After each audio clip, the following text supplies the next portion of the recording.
शिवसेना आमदार अपात्रतेच्या निकालासाठी उरले काही मिनिट। आज दुपारी 4:30 वाजता सरकारचा आणि शिवसेनेच्या भवितव्याचा फैसला।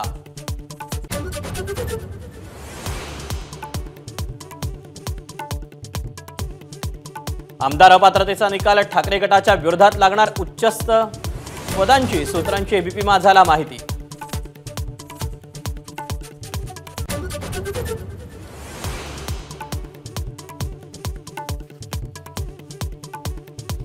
शिवसेना आमदार अपात्रतेचा निकाल आमच्या विरोधात लागणार 2 दिवसांपूर्वीच निकाल ठरला, त्यामुळे उत्सुकता नाही, वैभव नाईक यांचा दावा।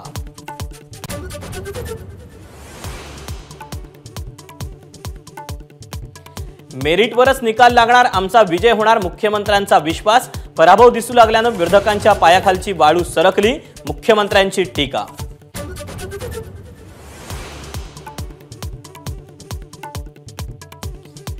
आजच्या निकालातून सर्वांना न्याय मिळेल, अध्यक्ष नार्वेकर यांची प्रतिक्रिया। 10व्या सूचीतल्या चर्चा न झालेल्या बाबींचाही निकालात समावेश, निकाल बेंचमार्क असेल असा अध्यक्षांचा निर्वाळा।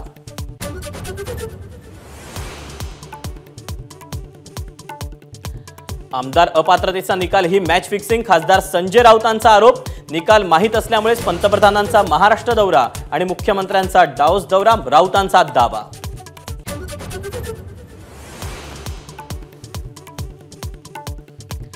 आमदार अपात्रता निकाल लाईव्ह पाहता येणार, निकालाचं होणार थेट प्रक्षेपण।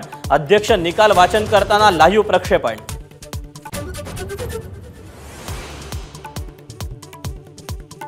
राज्यात 13,927 न्यायिक अधिकाऱ्यांच्या पदभरतीला मंत्रिमंडळाची मंजुरी। जवळपास 6,000 न्यायिक अधिकारी कंत्राटी पद्धतीने भरणार, राज्य मंत्रिमंडळाचा निर्णय।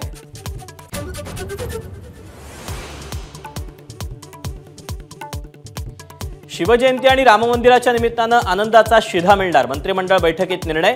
जानेवारी-फेब्रुवारी पर्यंत आनंदाचा शिधा मिळणार।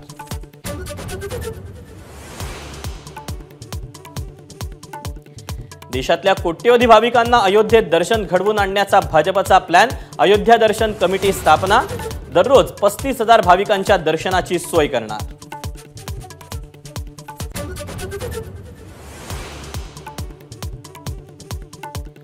काँग्रेस नेते सुनील केदार कारागृहाबाहेर, समर्थकांकडून केदार यांचं जंगी स्वागत, कार्यकर्त्यांची मोठी गर्दी।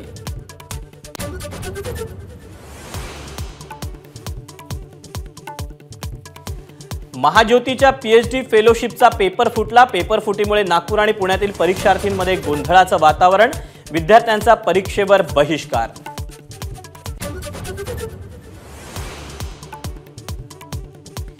शिक्षकांना अशैक्षणिक कामं देऊ नये, राज्य सरकारने नेमलेल्या शिक्षकांच्या शिक्षणबाह्य कामांबाबतच्या समितीचा अहवाल, आरटीईच्या कलम 27चा दाखला।